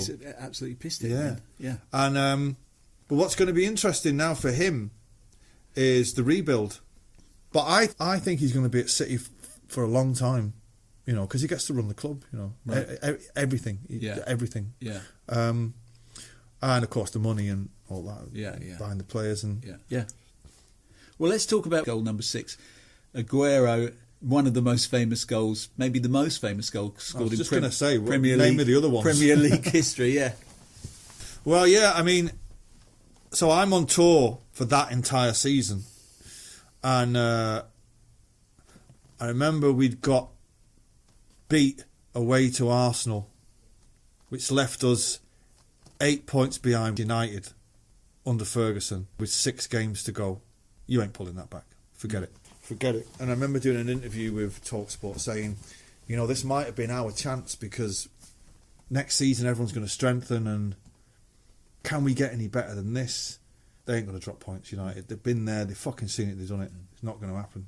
And of course, for the running, I was in America and then went straight to South America. So I'm not really bothering to watch any of the United games. I'm kind of watching the City games just out of blind loyalty, really. I remember going to bed after Coachella and waking up, and my phone had the fucking 167 messages on it, and I thought, right. The only time I've had that many messages is when the Sheikh bought City. Right. So something's gone on. Yeah. United have drawn 4-4 at home to fucking Everton. It's on. It means if we win our last fucking 4 games, we win. It's like, what? It can't be fucking right. So in the actual running, we're in South America, and the game against Newcastle, which is the penultimate game, it's 0-0 with 10 minutes left, and we end up getting 2 goals. We're watching that in a departure lounge airport. They just happened to have ESPN on, and the commentary's in Spanish. Fucking hell, there's 2 City fans on my immediate stage crew, 3 Liverpool fans who had become City fans because of the United thing. And then the last game itself, I'm in Santiago in Chile, and it's on at 8 in the morning. So the promoter has got us into this bar, which is it's not a sports bar, it's just a bar. It's got a team. There's no one in there. They've opened it specially. So there's 5 of us. There's me and there's Scousers. Me and Phil Smith, my DJ City fan, and the Scousers. And so the game starts, and it's like, fucking hell, it's QPR. We've only, fucking hell, we've only got to win. How hard can it be? And so we're watching it in Spanish. Don't really know what's going on at United, although texts and all that, so people are texting in. And 1-0 up at half time. This is it. And then the second half, fucking hell. I mean, I couldn't believe what was unfolding in front of my eyes. You know, I thought, firstly, the worst thing that could have happened was Joey Barton getting sent off. That was like, I don't need this. We don't fucking need this now. And so he gets sent off in like real ridiculous circumstances. Like, what the fucking what? I mean, massive twat. I know Joey. You're a fucking lovely lad. Yeah. But the lad that you see is not the one that's on the pitch. Is not the lad that you see off the pitch. No. I mean, it's unbelievable, the transformation, right? Yeah. So when they get the equaliser, it's like, no fucking way. And then they get the second goal. It's like, I couldn't believe it. And then I'm like, there's a minute and a half left. And it's like, well, I'm glad I'm in South America, and I just switched my phone off. Don't have to go home. Not home for another 2 weeks or whatever it is. But when Dzeko got the equaliser, we all went, this is it. Because once you get that one, you kind of knew there was going to be one more chance. Yeah. And when the goal went in, I mean, I don't usually fucking cry at football matches, but it was so, breathtaking. Like, I've only ever had that feeling was when your kids are born and you see them, it's just like, wow, fucking hell, it was such a thing. Like the maddest fucking thing. Manchester City are still alive here. Balotelli, Aguero!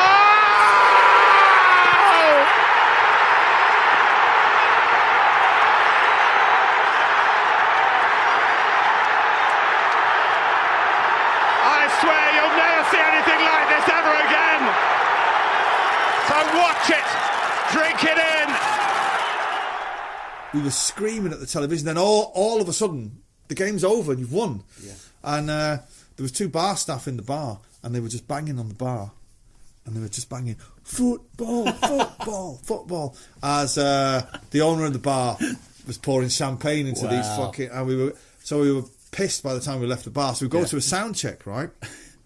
And it's all like, everyone off, no fucking way. And it was like a massive. We were just fucking exhausted.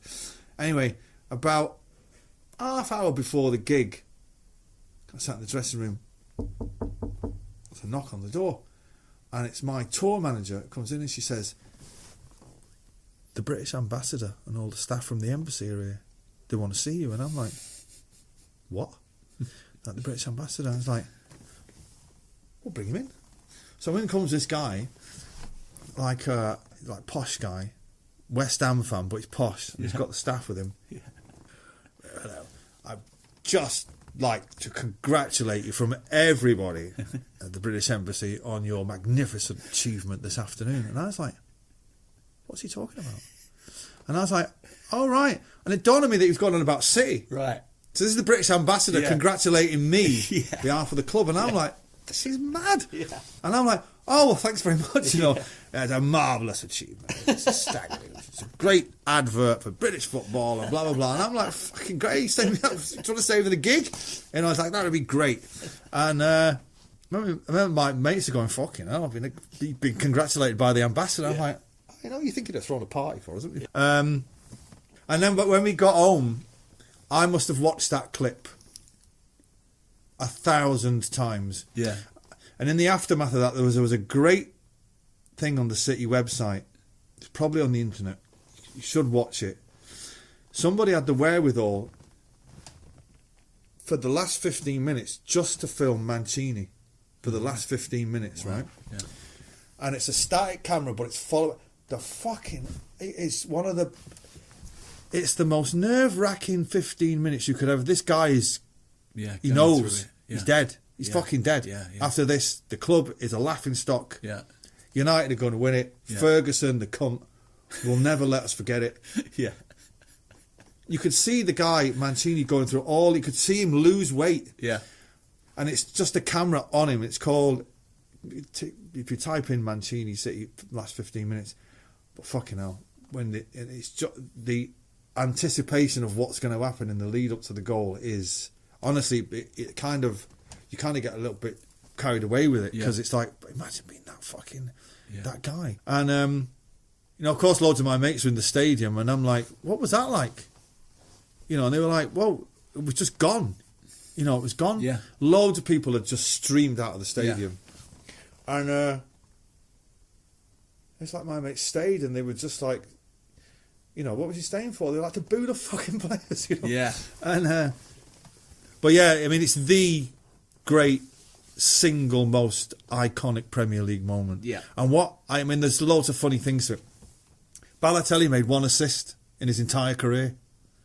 Really? He's never passed the ball to anyone in his life, right? It's a great stat.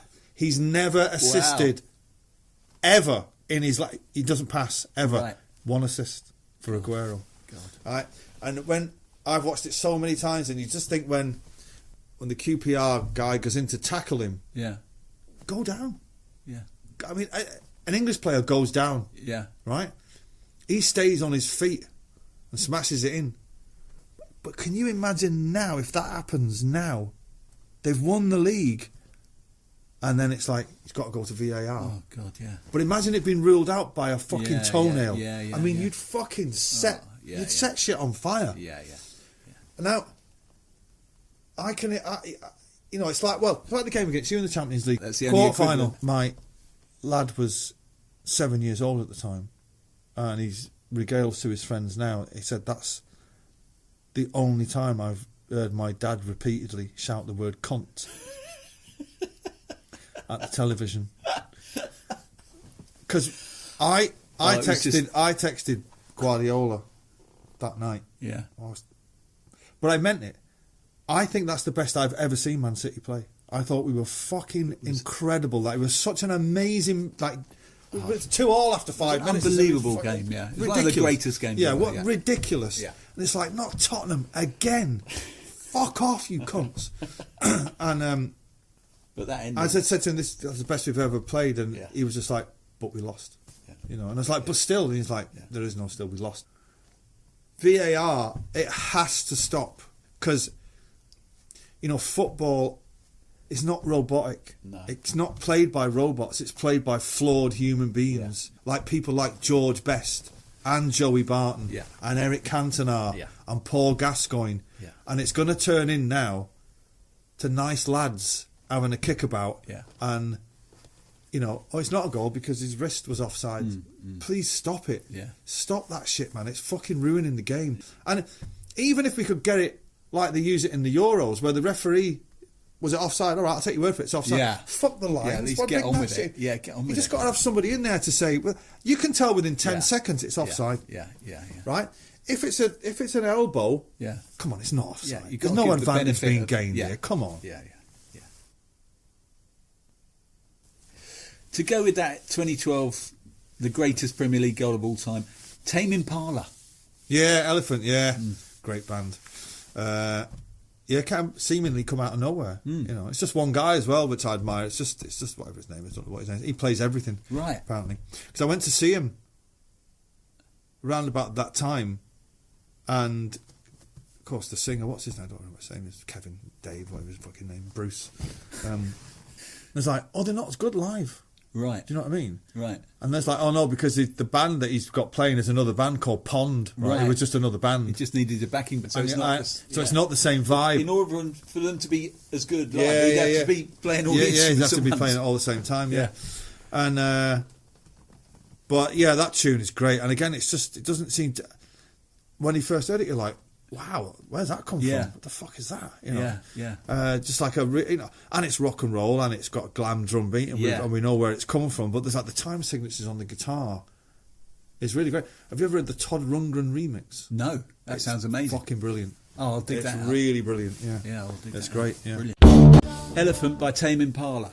Okay, so goal number 7, Phil Foden. Now we're coming bang up to date now.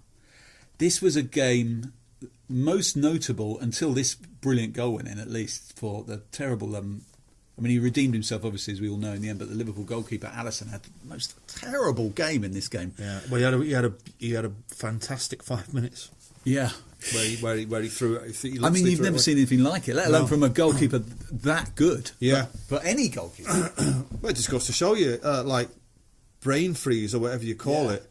You know, you get them. I get them when I'm doing gigs to 70,000 people. As the next line's coming up, I'm thinking, seriously, what the fuck is the next line to this song? Shit. And you're thinking, it's coming. I genuinely don't know what it is. Yeah.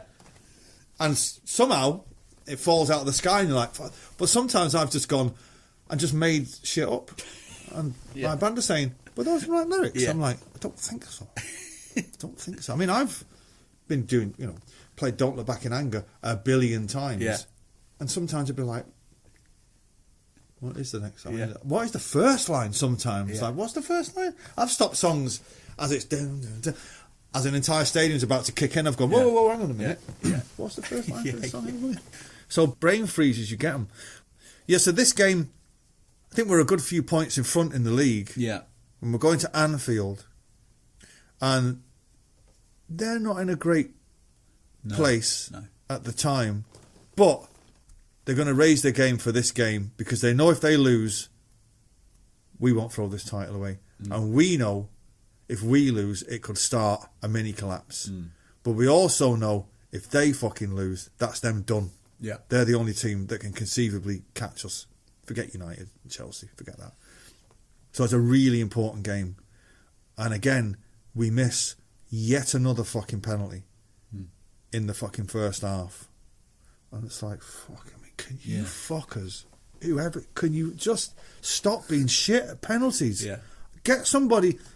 What it seems to me is you miss one, then you get fucked off. It's like, hang on a minute. There's a German in the squad, right? He's our top goal scorer. I mean, he missed that day, right? But don't fuck him off after that. Yeah. You know, Germans live for this shit.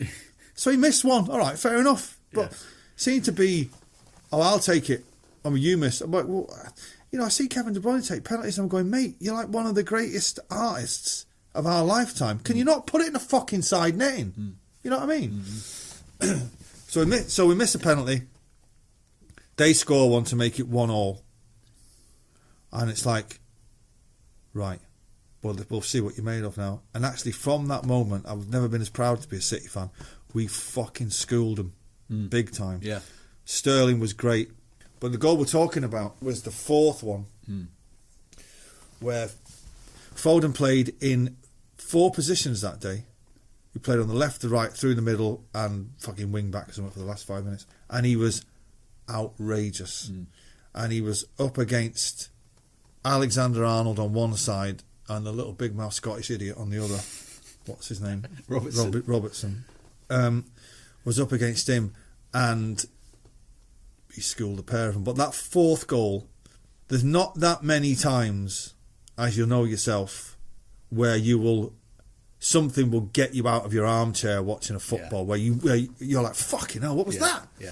And when he hit that ball and it just smashed it in the top corner, I was just like, mate, you've arrived. It out to Phil Foden. He goes and wants one himself and has got one. And that tops it off. That's a fantastic strike from a fabulous young footballer. Phil Foden of Manchester City makes it 4-1 here. And the smile on his face just said it all. Yeah. And although Alisson had gifted us a couple of goals, we fucking buried them that day. And, you know, and Klopp, I love him as a manager. I hate him as Liverpool manager because he fucking comes out with some shit or his fucking feet were too cold. Yeah. Like, mate, be big enough to just say, the big fucking idiot. What's he doing? You know what I mean? Like, it was too windy or the grass was too long. It's just like, Pep will come out and he'll say, you know, I hate people who talk about the referees. I hate people who talk about decisions. It's like, you should be good enough. If you should be good enough to win this game by 3-0. Never mind relying on the referee. And another thing that's crept in, slightly on a different subject. Some City players did it after the Champions League final, and Marcus Rashford has done it the other day, like apologising to fans. You don't have to apologise. Yeah. What are you apologising for? Yeah. You're a professional footballer. You fucking win some, you lose some. Yeah. I hate hearing footballers apologise. Yeah. It's such a fucking wanky thing to do. Yeah. And it's pandering to fuckwits who don't know anything about football. You shouldn't apologise for missing a penalty. You've got no divine right to score that penalty. You know, you've been playing football all your life. We can't play football. That's why we watch it. Be like me apologising for a fucking, oh, I'm sorry if you don't like that song, I apologise. I don't give a fuck if you like it or not. You know, so Carl Walker apologised to City fans after the Champions League final. Yeah. I was like, mate, you're mental. Yeah. Don't apologise to me. That's fucking dog shit. So, Pep never comes out and throws the officials under the bus. Yeah, I mean, he doesn't make excuses. He might do it during the game. Yeah. You can hear him, he's always having a pop Yeah. during the game. But after it's like, look, we weren't good enough. That's Yeah, it. yeah. We were Yeah. not good enough. Yeah. I always thought that about Wenger. Wenger and Klopp, who are sort of cerebral guys you can really respect. They've come and done it different and they've been brilliant. But they had that in common, both of them, where they can't lose without making childish excuses. It's really... Yeah. Yeah, and when City played Liverpool at the Etihad and they had Mane sent off after 10 minutes and we won 5-0 or whatever it was. I happened to be backstage with the kids, with Pep, and you could hear Klopp moaning about fucking the referee and the sending off and blah, blah, blah. And it was like, all right, fine. You won't get beat 5-0 though, mate. No. 5-0's a bit of an embarrassment. No. City been down with 10 men and won games. So, you know, but yeah, he can be a bit. He's adopted the Scouse thing now. It's never his fault. But I think next season Liverpool are under big pressure because Chelsea are going to come out next season. Yeah. United, I think United overachieved last season. They'll be lucky to finish 4th. I don't really rate Sancho that much, do you? I've never seen him do anything. I don't know. I've seen him. They love him. They think he's great in Germany, don't they? But listen, that doesn't whatever necessarily anybody translate. says, the German league is not the fucking Premier League. No. We've seen 1,000 players come from Germany and head back it. there pretty much straight away. Sure. So, be big in Germany. Great. Good luck. Yeah. Wait till you're over here. I don't see United going anywhere but 4th. And I think if City get a striker, which I don't think they will, I think we'll be dynamite next season. But that goal, it's just it proved that our academy is working. Yeah. It validated when he was the only man in England saying, I don't give a fuck how many minutes he plays. He's not going on loan to anyone. Yeah. He's staying here. Yeah, yeah. And the press were like, he's got to go on loan. Yeah. Because, you know, he's such one of the great managers of the modern era here. Like, so you know better than him, do you? Gary Lineker and Alan Shearer and fucking Martin Keown and Paul Merson. That validated everything. Yeah.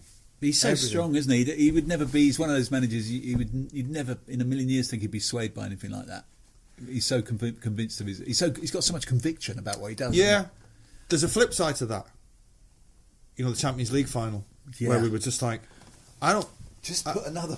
Well, no, it wasn't so much. I was shocked not starting Sterling for the previous 12 games. And then starting him, yeah. Like, what have you seen this week that you haven't seen the previous 11 weeks? So there's you can be a bit too clever for your own good sometimes. Yeah. But only the greats suffer from that. But yeah, there's not much you're going to tell Guardiola about how to run a football club or a team or manage players or, there's not much you're going to be able to tell him. No. Certainly if you're fucking Paul Merson, let's put it that way. And to go with that fabulous goal, one of two fabulous new tracks. Yeah, I thought I'd put my own tunes in there. Never mind David Bowie. Yeah. He's had his pop. So this one's We're On Our Way Now. Yeah. Well, yeah, I mean, this whole, it's kind of the lead track off the Best Of, which is out now. And I've got to say, it was a record-breaking album because it was my 12th number one record that I've written in a row for a single songwriter. Yeah, never been done. No, and everyone was like, you sure it's a record? I'm like, well, I know it's a record because I broke my own record of 11 in a fucking row, which I broke by having 10 in a row, so I know it's a record. Yeah. And I'm more proud of this one than any of the others because I never thought that the High Flying Birds had been accepted. Mm-hmm. I always had the underlying feeling that there was an underlying about, he'll get this out of his system, then he'll go back with his brother and, everything will be all right. And we did this Best Of package because of the pandemic and we've got an office full of people who are sitting around doing nothing. It's like, right, what can we do to keep the girls in the office focused before they all go off and get pregnant? And I said, well, it's 10 years since you went solo. Okay, I'm going to do this Best Of. Got any new songs? I haven't, but I've got a couple of 3 or 4 knocking around that I never quite finished, that I finished off, one of them being We're On Our Way. But then when it came out and it went to number 1, I was like, oh, hang on, I might have to fucking reevaluate my band now. It seems like we have been accepted because people are buying it. All the fans have already got it. People who are buying that are casual kind of like, oh yeah, you got some tunes, buy that. And it's really made me kind of reevaluate the High Flying Birds thing and what it is and what it means, and it's made me feel a lot more confident about it. So it's been a real great achievement in that respect. And the song, the next one, which is the second new song, should be out now, but I've had to put back the release because the other one is still at radio. It's doing so well that everyone's like, well, you can't put it out because We're On Our Way is still smashing it at radio. And it's amazing, at 54, these things still mean a great deal to me. You know what I mean? It never gets old, And I'm very, very, very chuffed about what's happened this year with my tunes. Yeah. We're On Our Way Now by Noel Gallagher's High Flying Birds. And now we go to the last goal, and it's a sickener. It is a sickener. And fair play to you. You've given us the light and shade, because you've given us a couple of sickeners on this list. And this one, well, of course, very fresh in the mind for everyone. It's the Champions League final of this year. So, it's leading up to the round by round, and we get to the quarterfinals, and then it's like, fucking, this might actually happen. So I go on wonder when the Champions League final is. So Google it. Fuck, it's on my birthday, 29th of May. That's unbelievable. And then, is it going to take place? It's going to be in Istanbul, and it's not going to be, and it's going to be somewhere else, it's going to be behind closed doors.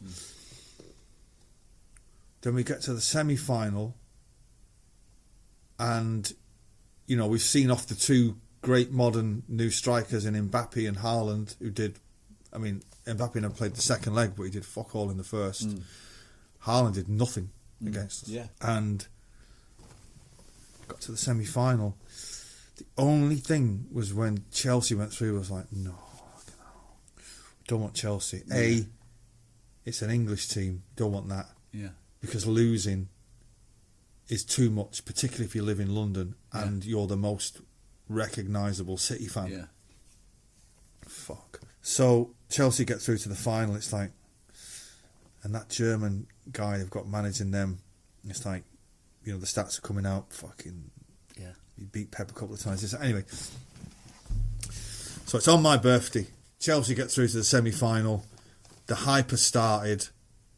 There's all this shit about City are desperate to win the Champions League. I can tell you now that, the amount of times I've wanted to phone in, just say to them, City, Pep doesn't win this, it's all or nothing on this, and City doesn't win the Champions League. I say, hang on a minute, have you ever spoke to anyone at the club about this? No. Right, well, I have, and trust me, it's always second on the list of priorities. It's the league first, anything else after that is a bonus. I can tell you that now, 100%. That's how I've always felt as a supporter. It's like, it's the league. I'm not really that arsed about sticking it up Atletico Madrid, or Real Madrid, or fucking Bayern Munich. I like shoving it up United and Liverpool and Tottenham and Arsenal and Chelsea and Leeds. All of them. Yeah. That's what we live for, right? Yeah. Anything after that is a fucking beautiful bonus. So we get to the final, and leading up to the final is, the hype and all that. And but I remember the night before the final, and this is a true story, a couple of days before, all my City, we've got a group chat and there's a few of us on there. There was a little bit of overconfidence from everyone. It was like, we'll beat these 3-1, blah, blah, blah. And I was like, fucking, I hate it when it's kind of, just, I hate when it's like that. The night before, I had a dream, true story, on my kids' lives. I had a dream that Pep had started an unknown Rastafarian in midfield, right, who wasn't even a professional footballer, right? I woke up in the middle of the night going, it's all but a dream. That's true, right? And I get in the car the next day. We're leaving at 6 a.m. It's me, Mike Pickering, the famous DJ from Manchester, right? His son. The van door opens. He's like, "How are you feeling?" I was like, "I am shitting it now. Yeah, I'm shitting it. I don't feel good. I didn't feel good about it going there, and it's my fucking birthday." Anyway, we get to Porto and sun's out and it's all great and it's a great day and the bars, and you kind of avoid too much of there wasn't a great deal of violence. There was a few slinging the old fucking white plastic chair around a town square, but apart from that, it was all right. Get to the ground, we've got great seats, it's great. Vinny's there, Pablo Zabaletta's there, all the old seats, it's great. Somebody comes up to me and says, "Oh, no way, would you be up for doing a bit of TV before the game kicks off?" I've had a drink. Yeah, fuck it, why not? So I'm doing live on ESPN in America with Jamie Carragher, who I know, and Micah Richards, and the host in the ground is Peter Schmeichel, who I've met before. Who's the dude, by the way.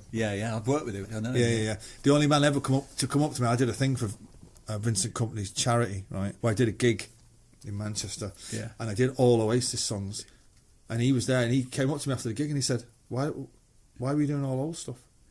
And I went, "That's what people want." He said, "Why are we not doing any new stuff?"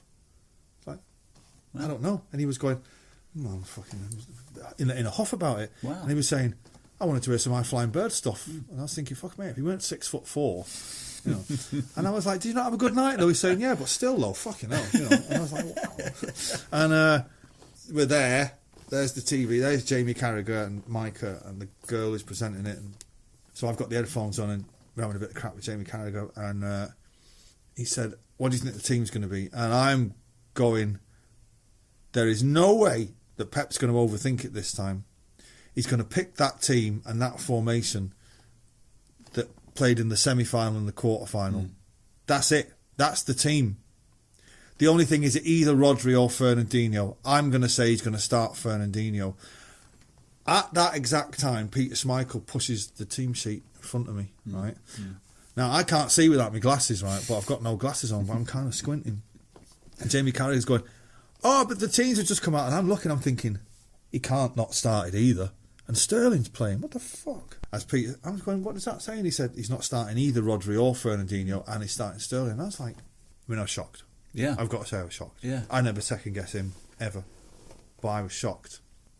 I couldn't work out what the thinking was behind it. But every time he's put a team out and you go, what is he doing? Yeah. And you win 4-0 and you're just like, I'd given up second guessing Pep. Yeah. So go back up to where we're sat, and everyone's heard the team, and everyone's like, and I was like, well, okay, right, well, fucking whatever. He's obviously, somebody must be injured, or he's seen something, he must have a plan. Yeah.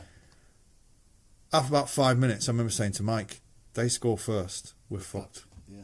You can just see it, we are fucked. Havertz in a pocket of space, Edison came and didn't get there, chance for Chelsea, goal for Chelsea, Kai Havertz in the the Champions League final. Edison couldn't get there, and Chelsea take the lead in Porto. When he scored that goal, I was like, we might as well wrap it up here. It doesn't look like we've turned up here. And that was a long, slow death. It never looked like once. I haven't watched the game back. I couldn't watch it back. No. It never looked like we were even in the game. Kante had the game of his life. Yeah. And we just were a little bit hamstrung, I felt. Yeah. And it was such a shame. So at the final whistle, sling off the fucking lanyard. I'm off. Yeah. Right on the ground. Who's the first person I bump into doing this? Fucking Damon Albarn. Oh, you might laugh, right? Now, I know Damon. He happens to be a mate of mine now, right? Yeah. But he goes to one match every 6 years. Yeah, His fucking match before that was probably the Champions League final in Bayern Munich. Yeah. All right, mate. And I was like, of all the fucking people to bump into, never mind, you'll win it someday. And I was like, why don't you fuck off? Yeah. Okay. And so, anyway, congratulations, mate. Well done. Hope the plane doesn't crash on the way home. And this guy, about my age, comes up to me. I've got two lads. Can I get a picture with the lads? I'm like, you know what? I'm not in the fucking mood here. Because two lads are crying. And I'm like, what are you crying for? They're like, because we got beat. And I was like, I'm sure your dad, right, and your uncles have told you about the old days in City. Right? Well, if they haven't, let me fucking remind you what used to happen.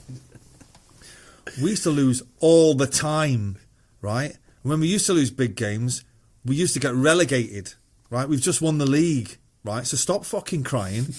Get home, right? This is file under character building. Yeah. This will make you a better supporter. Yeah. Stop fucking crying. Thank you, Yorkie Stars, you weren't born in the 70s like the rest of us. And we had to witness the shit that we've witnessed in the third division. Don't cry because you've lost the Champions League final and were the champions of England and won 3 titles in 4 years. It just about sums up this generation. I wanted to clout him. I'm like, get the fuck out, back home. And I was like, and if you see a photographer, don't let anybody photograph you crying either. I hate seeing football fans crying. Yeah. Because when you've lost, it's like, fuck off. Oh, yeah, that's not acceptable. And fair play to Chelsea and their manager. Yeah. They probably couldn't believe their luck when the team sheets... But in a way, I mean, step back from it now, it's probably a good thing that we got beat. Because it's like, right, well, this is fucking character building. You know what I mean? And it is, we have got no divine right to beat anyone. But I do think if we'd have played a foreign team, we'd have won that game. Yeah. I just think the two managers, when you hear the stories of them moving salt and pepper pots around restaurants and about this, you've been thinking, okay, they're trying to outsmart each other and really should have gone with the fucking team that got us there. Yeah. Saying that, 3 titles in 4 years, 2 doubles and a treble. I mean, really. Yeah. We can't argue. And to go with that, the forthcoming single, Yes. Flying on the Ground. Yeah. Well, yeah, I mean, once we're on our way now, decides that it's going to stop being so appealing to everyone, it'll be out. But it's one of my favourite songs, actually. And it's a signpost to the future. Noel Gallagher's High Flying Birds, Flying on the Ground. I mean, I love them both. I also love the videos, by the way. Well, Matt Smith is a huge Blackburn Rovers fan. Oh, okay, I didn't know that. No, his dad was from up north. Right. And I've known Matt for a good 10 years. And I was like, who do you follow? He's like Blackburn Rovers. Right. I was like, what? Wow. And he'll remind you once in a while, Rovers won the league once. Yeah. I was like, no. But yeah, it's an odd thing that he's a Blackburn fan. Yeah. But he's a great actor. And, brilliant. And my two mates direct my videos, Scully and Dan. Okay. And I'd blagged Matt at like 4 a.m. at my house. So I was like, I'm doing this video, can you be in it? Yeah, I'll be in it. Anyway, we held him to it. So I let them all go off and do the treatment. Yeah. And come back and my mate Dan said, so you're going to be in a scene with Matt. How's your acting skills? And I was like, what? You want me to act with one of the great British actors? Anyway, so we did, and I was like, no, and it's things that I burst out laughing in. You know, they go action, and I just go, hang on. No, it works. Somebody just said action. But you did pull it off in the end, didn't you? Because it works really well. Well, BAFTA worthy. Yeah, exactly. I don't know what anyone else thinks, but, you know, if the BAFTA's for videos, I should fucking have one. But, no, the whole thing, like I was saying before for We're On The Way, the whole thing with the best of has been a brilliant triumph, and sadly couldn't do any gigs to celebrate it, which has been a bit of a bummer. But hopefully by the time I put a new record out, the live thing will be back. Right. Or there'll be at least some kind of thing where we can get and play in front of an audience. Have you got a new record in the pipeline? Well, I'm writing it here, yeah. I'm actually, at the beginning of the pandemic, which is March 23rd, 2020, I'll never forget it, March 23rd, we went to lockdown. I'd come back from the last gig of the U2 tour in India in November 2019, and I'd done pretty much back-to-back world tours for about 5 or 6 years. And I decided I was going to give myself till 2023 off. I was going to have 2020 off, sitting in the garden. I was going to have 2021 writing, which is what I'm doing now. I was going to have 22 recording, which is what I was. 23 I was going to be back out touring. So I've not really lost out on anything, and I'm not behind schedule or anything like that. Good, yeah. So, but what really has annoyed me about the whole pandemic thing is the music business is the only fucking industry in this country which has not been given a roadmap to get out of it. And, you know, part of me thinks it's because we're all left-wing leaning, and they know we're going to fuck them at the next election anyway. So they're like, fuck those cunts. Yeah. And we've not even been given a roadmap as to say we feel that this will lead to B, will lead to C, and at D, if that goes right, we're going to be... Yeah. Outdoor gigs will come back first because they're outdoors, but of course that'll be a short window between May and September. Yeah. And I don't usually do outdoor gigs, festivals and all that, but I do indoor gigs. So when they're going to come back, I don't know. And festivals are going to be very different. And as ever, you know, it's the fans that are going to suffer. Yeah. You know. But, you know, we'll see where we are in 2023, but... I'm halfway through writing at the minute. I've got written 8 songs, and of those 8, 6 are great. So, right. You just need a few more, and you're away, right? Is that how it works? No, I have a unique way of working. Where I don't. Right, I've written 10 songs and put an album out. Right. I'll write now all the way up to the end of this year, and then choose the best ones. And then I'll see what I've got. Okay. I also read a quote from you where you said, "I've got my own studio. I might do a little covers album." Is that a possibility? Well, with these sessions, because we're doing radio sessions now, I can't go into Radio 1 anymore and do them. You do them from here. So I do them here. And everybody, you know, you do them all over the world. It's a thing now that's taken hold in the thing. It's like, can we get a cover? Yeah. I'm like, fucking hell. I always try and throw an Oasis one in. Yeah. Try and cheat it. Yeah. And they're like... It's my cover of... The Germans will say, but is this... You wrote this song, so this is not strictly a cover. I'm like, fuck. So I've got a little collection going now of covers that I've done. You've already got a few in the can, because yeah. Well, I've definitely rehearsed a few with the band, and so eventually I might like to do it, but I don't think I'd make it as commercial as the Beatles and Bob Dylan. Probably like to give some of the bands that have really influenced me that no one had ever heard of a leg up, and some fucking great songs that no one's ever heard. Yeah, that's more interesting. Yeah. I mean, to do with everybody does Bob Dylan covers albums. It's a bit boring, but it's something I'd like to do, and I'll probably get around to it eventually. Good. Right, so we are now technically at the end. There are formalities which I will do. But I had one other question, which is, the biggest, most famous sort of fallout in music history is you and your brother, of course. And I've got this picture of you going to all these games, these massive Man City games, and turning up, obviously, in the inner sanctums and everything. Is it ever awkward? He never goes. He never goes? No, he's another one. He'll go to the Champions League final. Okay, was he there then at the Champions League? He was at the Champions League final. Okay, so didn't you find yourselves in the same room? I didn't know he was there until the day after. Okay, so it is possible to do it without being... Yeah, we'd have been in separate parts, but he never goes to match. Okay, no. So what is that? Is it a bit of a lightweight, would you say? Oh yeah. Yeah. Okay. He's an armchair glory hunter. Okay. Yeah. Okay. There's a lot of them about. Yes. He's like Damon in that respect. You'll never see Damon at Stamford Bridge. At the Chelsea. No. Whereas I follow City everywhere. I walked to Stoke once to see City on New Year's Day. We played Stoke away on New Year's Day. Yeah. Don't know what division we were in, but there was a train strike on New Year's Day. So the only way you could get there is drive, and we didn't have cars. So we decided to walk. We set off on New Year's Eve, and we got as far as Knutsford Services and got a lift by a fella in a white van called Stan, probably a paedophile. And we got a lift from Knutsford Services to Stafford, and then hitchhiked. And we got stopped by the police, actually, in the middle of the night, New Year's Eve. We had a football, and we were playing football on the motorway, and the police pulled up and said, "The fuck are you lot doing?" "Got to see City." "Where?" "Stoke." And they just let us go, and they said, "Look, stay on the hard shoulder. If you get run over, don't tell him you fucking ever been stopped by the police." And we went to Stoke. We got beat 1-0. I think we got beat 1-0, and then we had to jib the coach on the way back. But yeah, that's just one story of me and the lads following City all over the place, all over.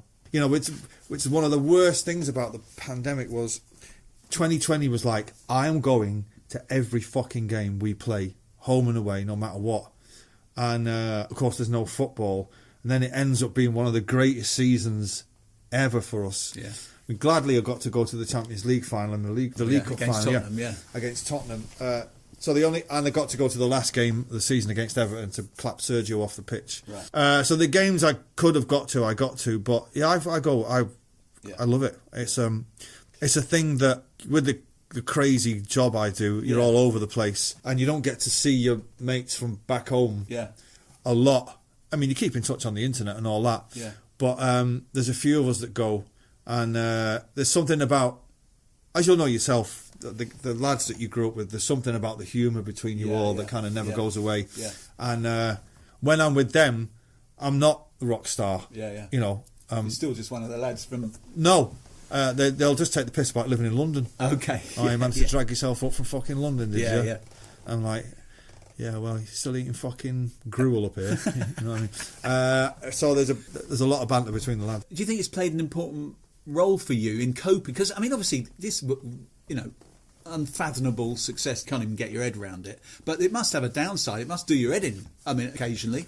And do you think that football's played a part in keeping you... Yeah. It takes your mind off...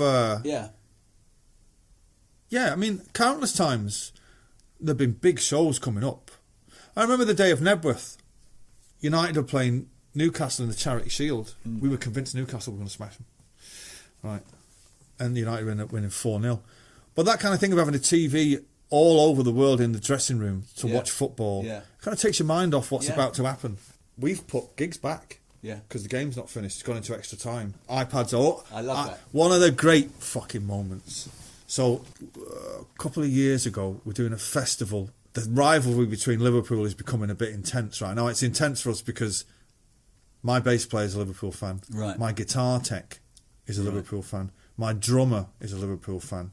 And I'm a City fan. So it's getting that bit where now it's the big rivalry. We're in Paris. They've knocked us out of the Champions League when they smashed the coach up. Right? Yeah. And they beat us 3-0 or whatever it was. Yeah. And they were celebrating a bit too much. And I was like, you fucking scouse cons. Okay, I remember this day. Yeah. You fucking check your pay packet. Remember this day. Anyway, they get through to the final. They're playing Real Madrid. So we're watching the first half in the dressing room, and the second half, there's all iPads on the stage. I've got to say, of all the nights I've spent watching football and being on stage, watching the Scousers watch themselves on iPads while their goalie is fucking throwing it in, being a dick, and Gareth Bale scoring that mad overhead kick.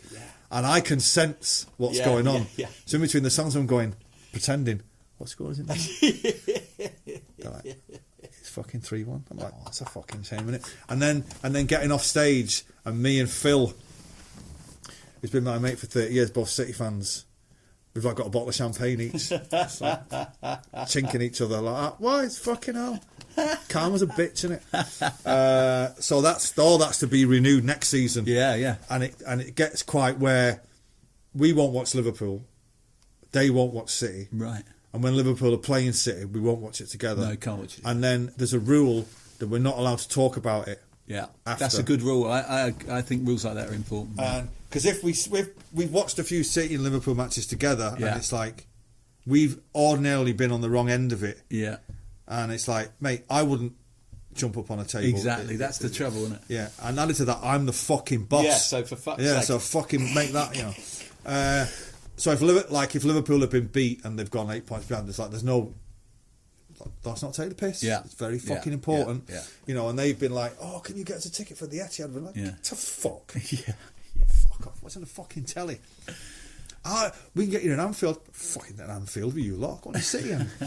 But saying that, they feel it as much as I do. Yeah. So I respect them Yeah, for that. yeah. And they, my guitar tech, Mickey and Russ, the bass player, they go to the matches. And Yeah. So they feel it. So we've all managed to stay great friends and colleagues up to this point. Yeah.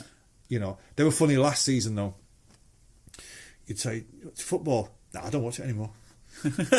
Another one. Yeah. It's like, fucking hell, Liverpool. I've not been watching it. Yeah. What do you mean not been?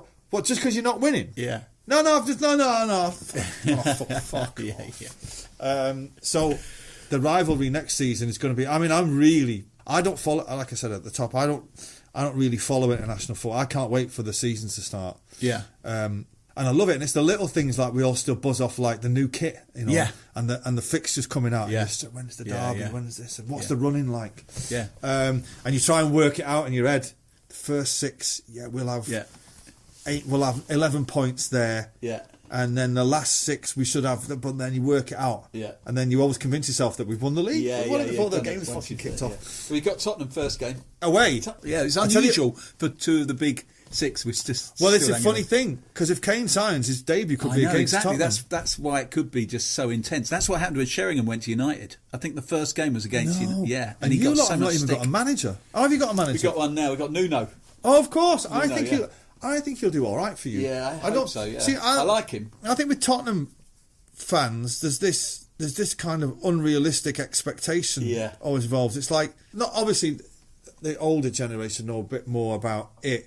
It's just like, look, it's not about one great player. It's about 6. You know, and the reason City are so great is that they've got 6 or 7 fucking great players. Yeah. If you put Kevin De Bruyne in the Tottenham team, you'll still finish 8th because it's not enough. Yeah. You know, it's like when England fans go on about Harry Kane. That it's like, mate, you need 2 Harry Kanes, and then you need 2 Kevin De Bruynes. You know, and even then, you don't think the other teams are onto that as well. So, but I think I do feel bad for Tottenham sometimes. I mean, it's not so bad now because Arsenal are a fucking joke. Yeah, that helps a lot. That really does. But still, you lot will get to a place and you just go, can you never get off? Never Like the get day of over the the League line. Cup final, I was like, well, you might as well have stayed in the fucking dressing room. I This is know, never and yet we only lost 1-0. That was the stupid thing about it. It was the biggest, most severe 1-0 thrashing in history. It was. I was thinking, we'll make it look respectable in the last 10 minutes, and it was still. You're right. It was the most one-sided. I thought it was going to be one of the worst case of daylight robbery ever. I thought Right. we'd go off and get one from a set piece in the 88th minute or something. Right, like I mean, Chelsea did the same in the semi-final, the FA Cup semi-final. It was like we were all over them, and then same in the Champions League final. They won a pitch and scored a fucking goal, and that's the end of that. Yeah. All right, here's your formalities. I know you know all about Desert Island Discs. There you get the complete works of Shakespeare. Here you get the complete works of Brian Glanville. Right. The bard of football. Right. That's how, you don't get the Bible, you get the notional Rothman's Football Yearbook with a coffee stain, dog-eared, could be any year. And then the last question you have to answer is, what is your favourite of all of these goals? Well,